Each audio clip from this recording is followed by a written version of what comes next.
Hello, this is my long overdue Master 1 profile for Season 23. So that's the month of November. So for context, I laddered with this build exclusively in Master rank. In the previous rank Diamond, I used a different build to test out Defensor. So the prologue for all this is located all in the, one video where I rant about Mathmech for like 45 minutes. So it's just the same basic concept as, there's no changes from that one list. But just to give you,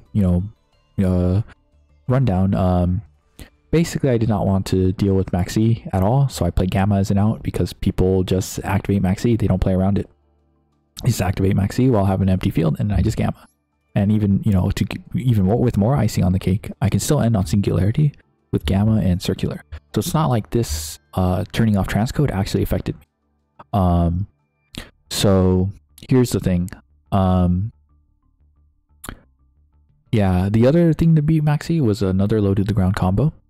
What you do is you if they chain Maxi to Circular or they wait for Sigma or something like that, you can just normal summon any of these Mathmech names, which is a lot more than your average Mathmech deck. Any Mathmech name, whether normal summon or special summoned, triggers Circular to add Super Factorial, and then now you have 3 names in the graveyard without having to go through a whole song and dance. You just make Alan Bershin, and then from there you either search follow up, or if they ask your Circular, you can just search Super Factorial a second time. So pretty strong. I think out of 1 out of 55 games in Master, I actually got Maxied with no opportunity to outplay it. So that, pretty good overall. I'm not too upset. Pretty in line with what I was expecting. So I want to nip something in the bud. I think, also got more games with Singularity. And I think it's an interesting card because while it is, one of the things about Mathmech in the past where no matter how many extenders you inputted, you could only end on like a Wicked plus IP Masquerena. There was no other way to up that, ceiling. Part of it was because of Link Devotee's lock in the past where you just couldn't, and this was before Circular, by the way. You couldn't summon, you couldn't link summon monsters except link 2 or lower monsters. So there was just nothing you can do besides that. So no amount of extenders was actually pushing it forward. Nowadays, it's different. We have Circular, and now we have more access to good extra deck monsters. So now we actually have choices in how our extenders can scale our combo up. Anyway, so that's just a brief history lesson. My main point is, with Singularity, despite being Link 6, it's pretty efficient to make it. You just need Circular plus 1 extender, which is amazing because in the past, that was unheard of. 1 extender lets you make a pretty decent board. It's Singularity, Terahertz, and then Super Factorial Live. So that's impressive. You have to save. That means you have to save worm and Mirror Logic also hidden underneath. So my main point I'm trying to make is Singularity, I did not actually summon it that often. And before all the Heat Soul and Conflict Enjoy or Celebrate, because Heat Soul and Conflict is another extender combo where you open Circular plus 1 extender. That's another combo. Before they Celebrate. The main thing is, like, I didn't summon it because this was as often because it was bad or anything. It was because it wasn't really realistic, because when I had an extender, I had to use it when my opponent interrupted. So I couldn't go into this combo. If I go for this combo, it's because my opponent had no input. They were either on board breakers or they just didn't open hand traps. Or I opened out to Max E, for example. So, there was no input on my opponent. So this is still good, good place to be, where you can use an extender to scale up to like an impressive end board. But it just doesn't happen that often, versus my opponent, because they have a say. It's, believe it or not, this is like a 2-player game. So I'm kind of on the boat where you make this, of course, to make your end board stronger, but don't expect to make it every game, because your opponent is going to have an imperm. They're going to have Bystials. They're going to have even sometimes somewhere on Gamma or Ash. Is something as simple as that prevents you. So you have to pivot to like a lone Terahertz. But still, that's completely fine because the strength of Terahertz is you make this with any two bodies thanks to Link Decoder. No matter what, it's like, it's disgusting. So your opponent can have two hand traps and you just summon Old Reliable. So this guy steals the show most of the time. So it steals the show from Heat Soul and Conflict. It steals the show from Singularity. Similarly, there was a one card combo with Circular where if you use Terahertz to dump Dotscaper, you can end on Terahertz plus Heat Soul and get 2 draws. So that combo is in the same boat as the Singularity and Heat Soul Conflict combo because the luxury of being able to Terahertz send Dotscaper is very rare. This is also compounded by like Circular with no extender is also rare. Well, I mean, it can happen, but so your opponent has to have no interruptions and you have to open no extender. And it just makes more sense. You know, you're more likely to get stopped by your opponent before you even get this far, and you just end on Terahertz anyway because you have 2 bodies. So I think this is just something to keep in mind. Singularity is not like the be-all end-all. Neither is Conflict. Conflict also gets a little bit more complicated because you're adding Microcoder and Signet Conflict to the main deck. So that would, you know, I'd have to cut the reboots or something like that to get to maintain 40 cards. So you're cutting into non-engine. So there is a trade-off. I will give credence to Conflict players. It's easier to use and it answers any card that tries to beat Super Factorial, whether it's Bell or even Red Reboot. So Conflict's not a bad card. It comes with its own pros and cons. And you just have to keep those in mind as you win deck building. So verdict, is Singularity bad? No. Is Conflict bad? No. Is the Dotscaper combo with Heat Soul bad? I don't want to say it's bad or anything. It happened even less. It happened even less than the one extender combo. So there might be a world where I cut Dotscaper in the future, just because it is still a small world bridge, but so is Got Cheery. It can still act as 2 bodies, you know, in a way, and as an extender, so it has merit. It's just something to think about. It's just something I have to grapple with in the future. But basically, I think I just side with Singularity just because I have space for non-engine and stuff. Your main playmaker is always going to be like Circular. So that's a little spiel. For hand traps, I think these are self-explanatory. Besides Gamma, I think I've gone on about Gamma. Gamma's nice because it's an extender. You can still make Singularity plus Terahertz with Gamma. The transcode lock isn't that big a deal. It just does everything. It's a hand trap. It's a small world bridge, so that's what lets me get away with no Veiler because this is a light hand trap. It also bridges with Maxi if needed. So mainly Ash, yeah, we need Maxi out. So Nibiru's interesting. Nibiru's is not a card that's always good. It's worth ebbs and flows as the metagame changes. You know, there's metagames where it's bad and then metagames where it's good. However, there's more, you know, you can look deeper than just that because even in metagame, so let's start with metagames where it's bad. Actually, start with metagames where it's good. You can still have Nibiru decrease in popularity or usefulness if it's good around that time because your opponent's going to be aware of it and they're going to probably develop ways to counter it or play around it.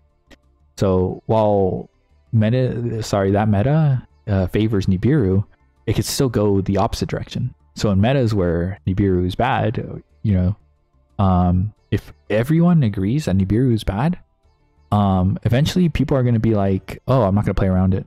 And so you can punish people who don't play around Nibiru. So that's kind of how I won a lot of my Dragon Link games. They had no reason to, so I don't blame them or anything. But yeah, they just played into my Nibiru pretty easily. Same with the mirror. They just play into Nibiru. Getting rid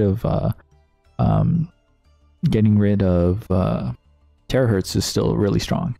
So I really value Nibiru a lot. There's a lot of, you know, if someone to your face tells you that Nibiru is bad, you're probably in a good spot with Nibiru. There's the only exception I could think of are like floodgates or something like that prevent you from summoning Nibiru. Even in Sprite format, it wasn't even like that bad in Sprite format. It was like the one hand trap that could clear their board, or you just needed to pair you just needed a way to bait hand trap. So sorry, bait and negate from Sprite's end, and then you could just clear their board with Nibiru, which with this deck has no problem with. You play a bunch of hand traps. Anyway, Imperm, probably I already play Effect Negation, and these are the next best cards afterwards. I told you I'm not playing Valor yet because there's no need to, because Valor, despite being a pretty solid bridge, it's not the best hand trap right now. This Imperm plays around things like Thrust, Called By, and stuff like that. Similarly, Gamma also plays around Called By.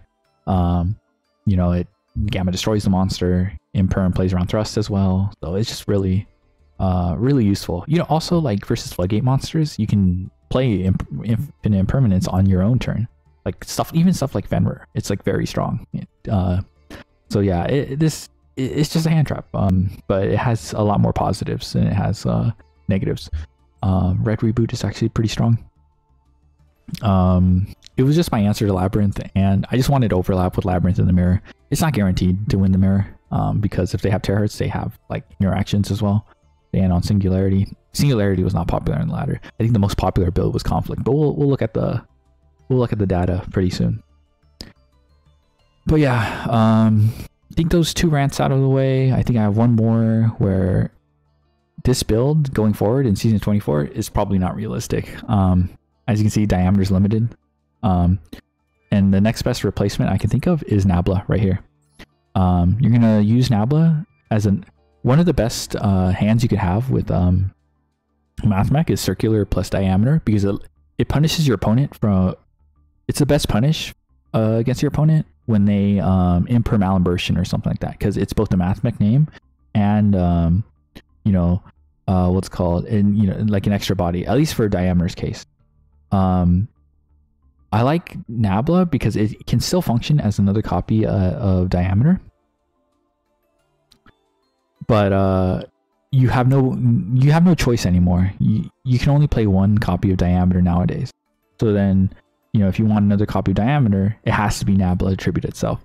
Even though it's weak to Ash, that just means your circular is now, you cleared Ash for Nabla. So you can it goes both ways. If you normal summon Nabla and you tribute it, you can circular combo and not have to worry about Ash. And if they have Imperm or something on the Alimbertion, you still have 3 names, so it's still strong. Similarly, you can use circular to start the combo. You can bait Ash, and then in normal summon Nabla, tribute it to summon diameter, and then you just XZ summon Alimbertion with diameter plus Sigma or something like that. So just hard drawing diameter is already a really strong play. So this is the closest. Before we didn't have a reason to, because most people play 2 diameter. And if you wanted more copies of diameter, you just play a 3rd. But now that's not possible. The other thing, elephant in the room, is 2 mining.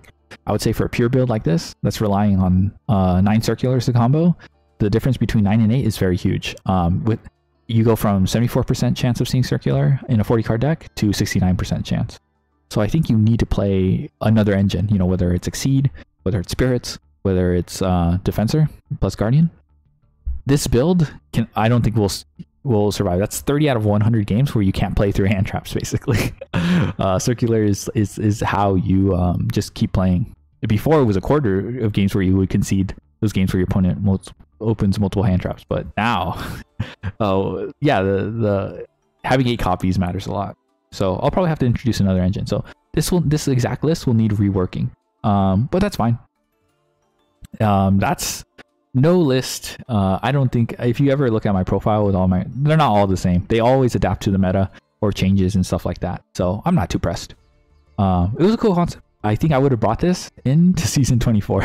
Unironically, I think, but now we have to just change a few things and just tweak things. Yeah, I think that's all I had to say about this deck profile. We'll just move on to the spreadsheet segment. All right, I'll see you there. Alrighty, so this is what I believe to be the fun portion of this. Just playing this game. Collecting all this data. Call me a nerd. Sue me. Alrighty. So let's begin with just an overall overview of the climb. you know, we started off with a pretty good win streak in Diamond 5. We make it to Diamond 3 and instantly demote. So, you know, kind of discouraging, but you know what, we keep going. You know, losses aren't that bad in the ladder. Yeah, so we just continue win streaking. We keep going. You know, a little bit of a struggle here in Diamond 2. We get to Diamond 1, and then, you know, it was pretty quick to get to Master. Master also had a similar story. We get to Master 4 and immediately demote. Nothing feels worse than I'm pretty sure I misplayed in like a couple of these. Like it was one, like the story would have been like, you know, the first game I completely misplayed, and then I'm like tilted, and then the next 2 games there's either a combination of more misplays or, you know, my opponent just opened the nuts and there wasn't much I could do. Yeah, so, you know, looking back at these, it's kind of upsetting, you know, to just demote immediately, but you know, we don't grind for nothing. They don't call me the grinder for nothing. Yeah, we got a few win streaks, you know, stuck in Master 4 for quite a while, actually. Yeah, not that long, but let's see. You know, we made it to Master 3, win streak all the way to Master 2, and then we just win streak. If you notice here, we had a huge coin flip luck. This was insane. So definitely contributed to my win streak. I think earlier there's like a huge patch where I go second for a long time, which wasn't too bad. Like right here, I believe, yeah, there's like 8 to 9 in a row going second. Wasn't too bad, but you know, you never want to, you know, luck favors, you know, one side sometimes. All right, so let's just go to the dashboard. All right, so this is Master. So right now I have it filtered for Master. So, you know, we played 55 games in Master. Our win rate, you know, pretty much, you know, 2 to 1. So this is pretty good, 67.3%. Going first, also 2 to 1, and then going second is also 2 to 1. So actually, for going second, I find that pretty impressive. Going first, we got to bump those numbers up. You know, this is the FTK deck. You know, setting up a Mathmech board and you know, making sure my opponent doesn't play. Oh, cool. We have a 8 win streak here. This is definitely the Nemo match that contributed to this lose streak. And so here, Mathmech, you know, it was everywhere. It was crazy. You know, I faced the mirror. Vanquish Soul. It was surprising. I had a pretty decent win rate into Vanquish Soul. Vanquish Soul can actually play like pretty broken cards like Shifter and there can be only one. So you know, I think one of them shifted me and then they couldn't play, so they just scooped. So that was kind of funny. Kashtira is being represented, but you know, not necessarily comparable in magnitude to Mathmech and Vanquish Soul. Same with Labyrinth. There's Dragon Link, you know, and Tearlaments, and then the rest are just like, you can just lump them in the other category. They don't even like, they participate, but you know, the representation is very varied. One thing you'll notice in Master, I did not face Purely.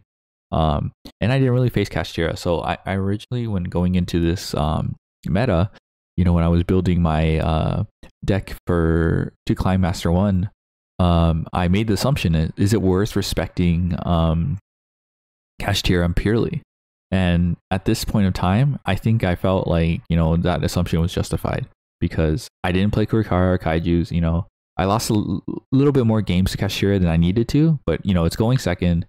They either had Shifter, and I just, you know, I don't even main decking out anymore to Kashtira. So going second is already going to be favored towards them. So, and I didn't face any Purely. So I think, you know, playing outs to towers and stuff like that wasn't needed to climb. I had a build for the mirror, which I did, you know, in my earlier deck profile. And I had a, you know, Vanquish Soul I predicted would destroy us because of the cards they can main deck. Similarly, Kashtira is in the same boat. There's some heinous builds of Kashtira, believe it or not. You know, they have the potential to play Shifter, and they have the potential to play There Can Be Only One. It's really broken. I know Kashtira has different types and stuff, but the point is, they go first, they set up, or sometimes they'll use it as a board breaker as well. I wouldn't mess with Kashtira. Like, even like, you're either facing There Can Be Only One with a Rise Heart, which is like overkill. especially for this deck. Both those cards beat us. Or there can be only one with a bunch of psychics on board, which, you know, are big bodies that can bully you repeatedly turn after turn. So it's very strong. Don't sleep on there can be only one. You might see it in the Duelist Cup. So yeah, I didn't feel the need to prepare these. These are in similar magnitude with like Dragon Link and Tier, which are already like bad matchups, which I concede if I'm going second or I don't open any interruptions. So yeah, at least in Master, Mathmech was definitely the deck to build for. And then Vanquish Soul, somehow it got caught in the crossfire, which I'm a little surprised by. So let's do an overall. So all I have to do is just delete this. Alrighty. All right, 99 duels. Pretty fast climb overall, despite the demotes, which means, you know, it can be faster. Oh, let's see. Let's go to the pie chart. Oh, well, win rates also 2-1. Going first, 70%. All right. We got a couple bonus points. Also, pretty just below 2-1 with 65.9 going second rate. So nice. Oops.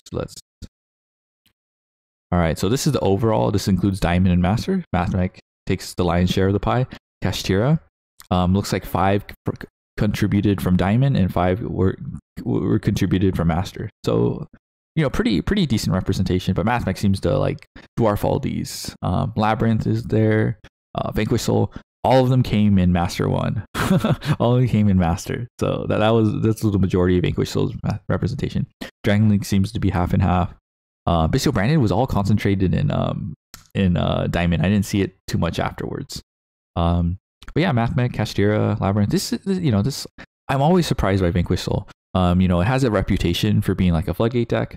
You know, it has no win condition or something like that. You know, I was, you know, kind of expecting that reputation to precede itself and people wouldn't. But I think that in spite of all that, I think people just like the deck. It seems like a pretty fun deck to play.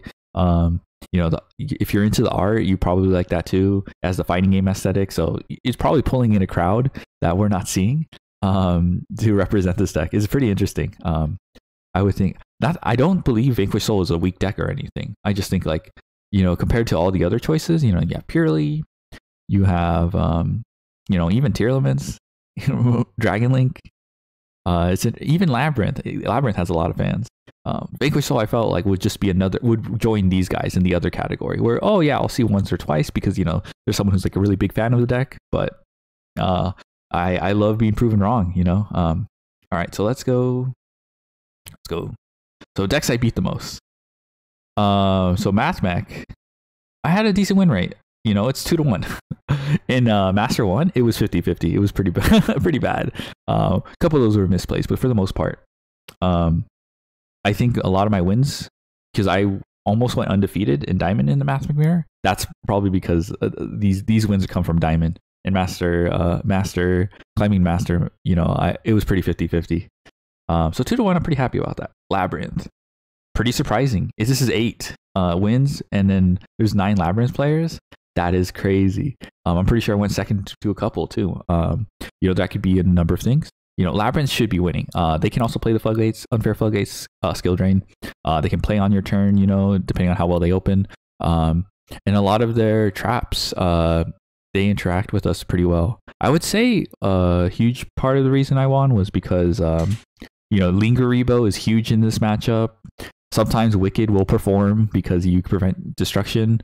Hand traps do a pretty decent job against Labyrinth. I wasn't playing Bell or anything, but I did play Gamma, which can still, you know, function. It's not the best, but, you know, it beats like Sylvie Torby or Chandraglier or even Ariana. You know, it removes the body so they can't bounce it back or something like that. So yeah, this is surprising, but I also had like my own tricks. You know, I had Small World, Search Ash, going second, and you know, the opponent is gonna look silly for not shotgunning their stuff. Not that that's the best play. So Vanquish Soul. So this is what I'm saying. Vanquish Soul, I believe I faced 9, and then we won 7 of these. You know, very surprising. Maybe, you know, part of it is because they didn't see Rosin, and then like hand traps aren't that effective versus them. Like Maxi, they're pretty resilient too.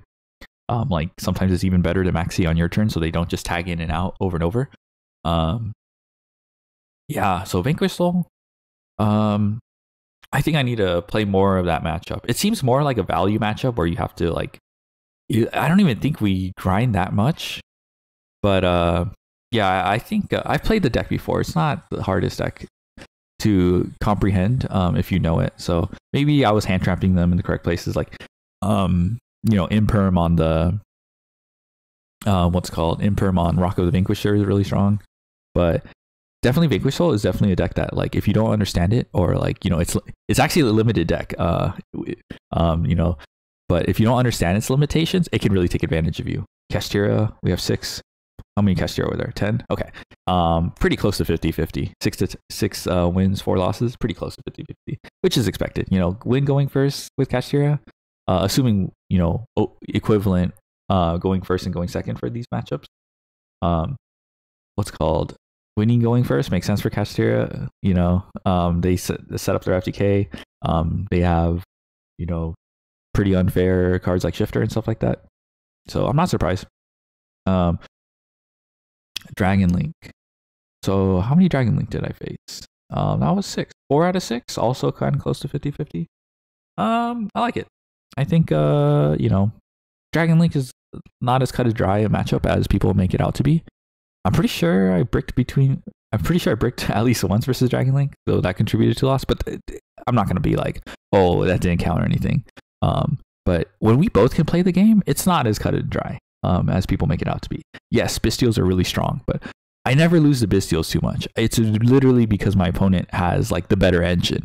They have more extenders. They have the better extenders. They have the better boss monsters. They have my hand traps like going second aren't that effective. They can kind of plow through. The only hand trap I can think of that's effective is Nibiru or Gamma. Gamma is very strong versus Dragon Link. But either way, I think Dragon Link just is the better engine. It's nice that they have Bystials as part of their engine, but I think like just them being able to link climb off like a couple cards is really strong. Then they have Branded Regain, which is like the most insane grind game card I've ever seen printed. It's like very, very it's like a sleeper card, how I describe it. Like when I first read the card, I was like, oh yeah, I couldn't really visualize how powerful it was because all it really, draw a card, cool. It revives a Bystial, cool. But like seeing it splashed in other decks, it's like insane how much advantage it generates over time. And I really like that, it's like, I think, when it first came out, Branded Beast, which destroys a card, was like what people kind of like were tapped into, because it's an obvious interruption. But seeing how powerful Branded Beast in action is, you get to see like, wow, like, this card, most people favor Branded Regain nowadays than Branded Beast. Like Branded Beast is seen as optional, even though Branded Beast is the guaranteed interruption. It kind of reminds me of like with Mathmech. People would have all these debates. I don't know why people would debate this. They would like back then when Circular came out, you had the option to play Heat Soul to draw 2 cards, and then play IP, which was quote unquote a guaranteed interruption. Because it could be Unicorn, it could be Goddess or something like that. But I'm not sure why that was like, this was like a debate. It was like, to me, it was like really unnecessary. Because like the reason why you would play Heat Soul is to play through a bunch of hand traps. Link Devotee and Disciple, which set up the Appaloosa IP Masquerena board, had its own limitations that I felt were completely separate. Like Heat Soul made up for your like advantage. It generates advantage time turn after turn, kind of similar to Branded Regain. You can have that analogy. Branded Regain is Heat Soul, and Branded Beast is the IP board. The IP board had more issues than just that, but I think people really focus on Heat Soul's issues because it's not an interruption or anything. But like the idea was, to me, was you just generate advantage turn after turn, and if the Heat Soul survives, you just you keep playing. It was both interruption and follow up. It was just in a different way that people couldn't visualize because most people are used to thinking about end boards as interruptions. But this deck plays both builds played super factorial, and the bulk of your interruptions are going to be super factorial. The reason why people played IP and Appaloosa was to protect their super factorial. It was Appaloosa was like an interruption, but for the most part, it just protected against Bell and stuff. Like it was pretty easily removable. Like stuff like Fenrir nowadays like bullies the shit out of that, out of Appaloosa and IP. Oh my goodness, it's wild. Things have changed at least. Those debates are a thing of the past, in my opinion. I think most people have come around. I like Heat Soul has topped so much nowadays. There have been pure builds that play, but Link Disciple Devotee, you want my take. I didn't really like it because it locked you to Link 2 or lower. So when you're going second, you had to assemble like this combo that locked you, Disciple in the extra monster zone and Devotee, which locked you out of access code or any other going second options. So then you had to deck build around that, which was to play Final Sigma, which isn't a bad card, but now it's not, there's strings attached to this like combo. Anyway, this is a tangent. But anyway, those debates and stuff like that, I thought were pretty silly. It was just pros and cons to me. And you decide on that. Anyway, let's see. Rescue Ace. I'm surprised this is being represented. Did I Shimon every single Rescue Ace?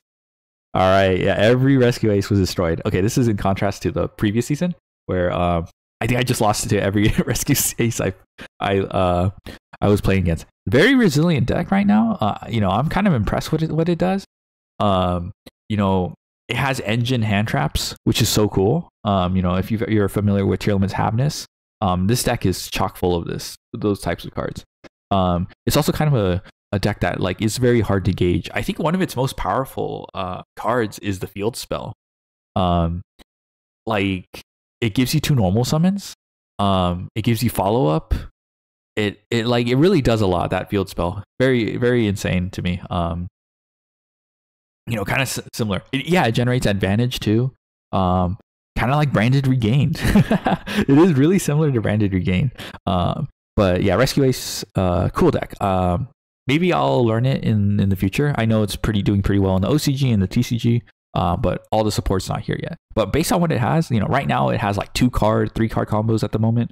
And like not, guaranteed ways to get access to those. You can just like lose on the spot because your hand is a bundle of junk. But I'm right now it has a good base. I'm impressed with what I faced, and no shame to any of the Rescue Ace players still playing. They're gonna have the last laugh in the end, unless there's pre-hits, of course. Bestial Branded. Ooh, okay.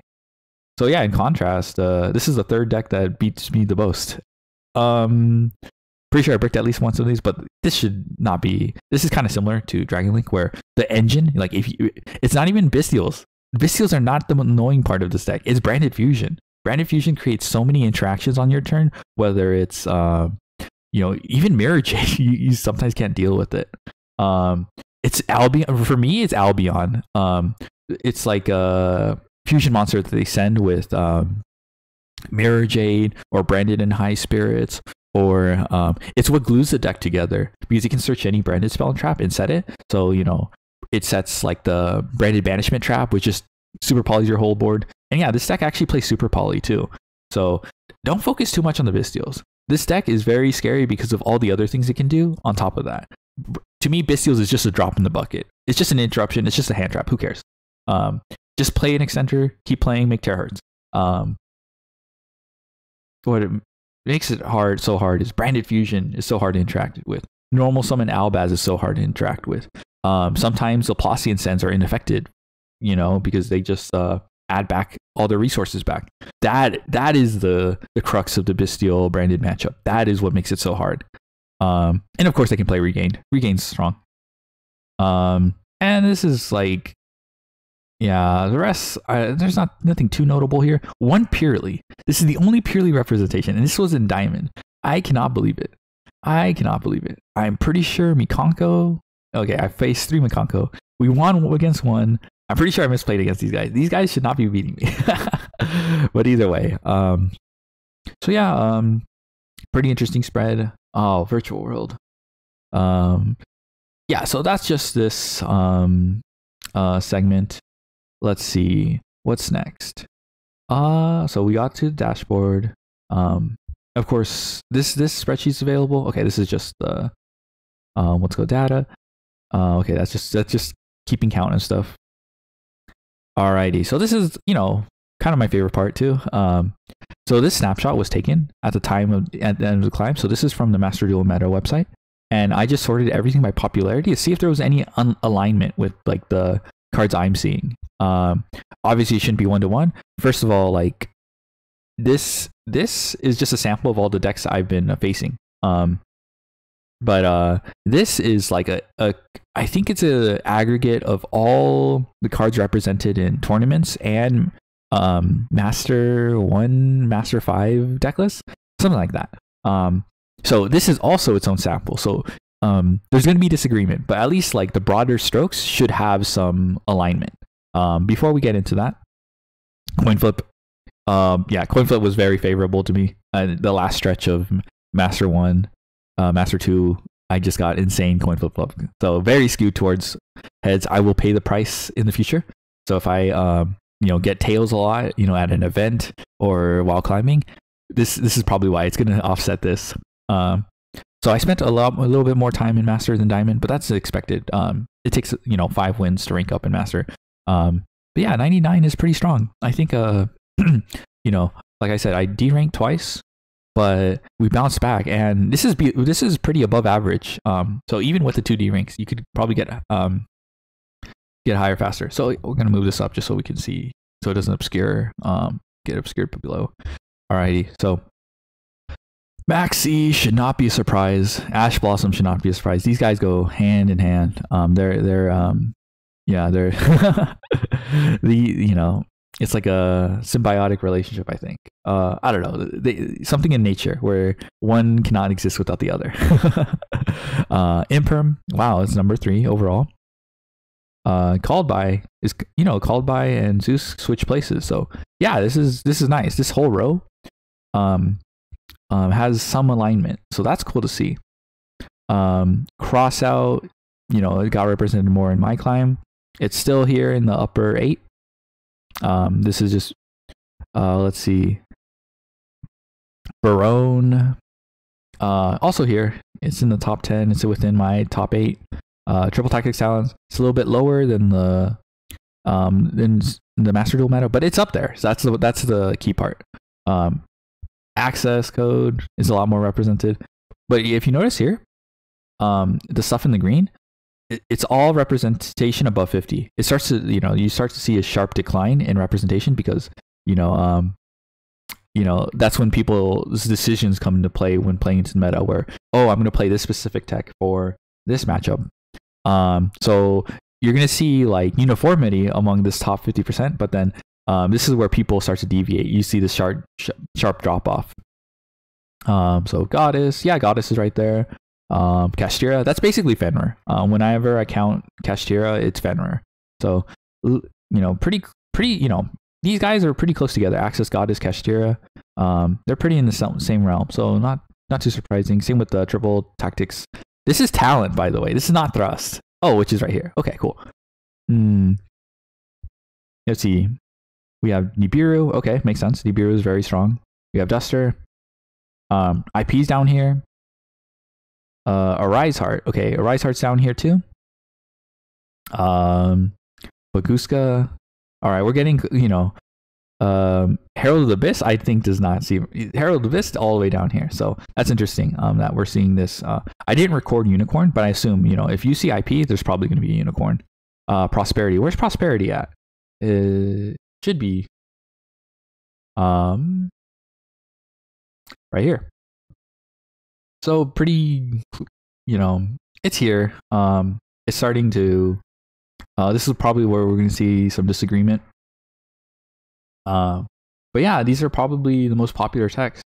Max, Ash Blossom, Imperm, Call, Zeus, Crossout, and then Barone and Tactics is pretty popular. Fenrir is almost like widespread. But yeah, if there's anything I can take away from, I wanted to see where Gamma is. Gamma, only 10 decks out of 99 were represented. So I think, on top of the chance of seeing Gamma is low, and the chance of them drawing Gamma is even lower. So Blind Max C is not getting punished that much.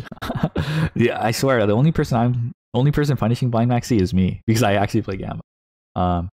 So yeah, I think it's good environment to Blind Max C. Whatever. Well, let's see. Is there anything that's not played? Sakitama saw some play among. So there was 18 Mathlists. There might be some overlap with Exo Sister here. So the number would be even lower. So it's not as popular in the ladder. compared to conflict. Let me see where can I find conflict here. 14 out of the 18 lists play conflict. Very, very popular build. And that's understandable. It's like a guaranteed interruption. It like pretty much says no to everything. And it tacks on like an effect where your opponent cannot activate the same copy of the card for 2 turns. Pretty similar to call by. Really ridiculous when you go first. It really augments your going first board. So I'm not surprised people are on that. People also don't like, people really like these general use answers to stuff like, all these other texts, like Dark Ruler No More, Board Breakers, Thrust and stuff like that. So I'm not surprised people are into conflict. Is Shizu's still alive and kicking? What's not seeing play? Jeez. Oh, Purely. Oh, how I don't think Purely fell off or anything. Maybe they switched to another deck, or maybe they just climbed earlier. It's really hard to say. Heavy Slump Gaming. I think I pointed this out before. Pointers, it's still there. I need to. Ultimate Slayer is not seeing play. Neither is Cherries. Reborn is crazy. What an iconic card. Yeah, like any Super Poly, it's there. I imagine these 3 are from the 5 branded bestial lists, but it's there. Don't sleep on Super Poly. If Brandon sees more popularity, this is something I will have to keep in mind when making my end board. So like Singularity plus Terahertz, they're both dark monsters, and they just get if they get super polyed away, like it's even worse. Grass, surprisingly not as represented. Aratama. So it looks like it goes hand in hand with Sakitama. Some people, there's at least one person that's just cut the Aratama entirely. So that's cool. Sprite and Tier Element, they're still down here, but they're not anything to build for. Daruma Cannon I really like. Oh, I have it twice. Come on, dog. I'll delete that. Actually, I'll keep it. Maybe update this with some other name. But yeah, I think Red Reboot. Wow, it's still it's not that popular, and I can understand that. I didn't face that much Labyrinth. You pretty much play Red Reboot if you're afraid of Floodgates and Labyrinth, and it has some overlap with Mathmech. So yeah, I mean, understandable. Let's see. I think that's all I have to say about this. I'll keep this photo. Anyway, so this link is in the description. Feel free to check this out. It's just some cool reference. If you ever I don't know. November is already over. I don't know how you would need to use this, but yeah, it's cool. I'm having a lot of fun keeping track of all these, and hopefully y'all get something out of this too. All right, so that's it for this segment. I think I'll just make some closing statements. Let's see. So what's next that's coming? This is going to be, this is the deck profile for Master 1. Then afterwards, I'm going to upload Master 1 replays. And then after that, I'm going to start talking about the ban list. And then I think after that, look forward to me actually recording my climb to what's called through Duel level max. We're going to get there, and it's all going to be recorded. Maybe I'll add some bells and whistles to make it easier to follow, like some little editing stuff. But yeah, it's pretty exciting time. I think I'm going to try hard in the Duelist Cup as well.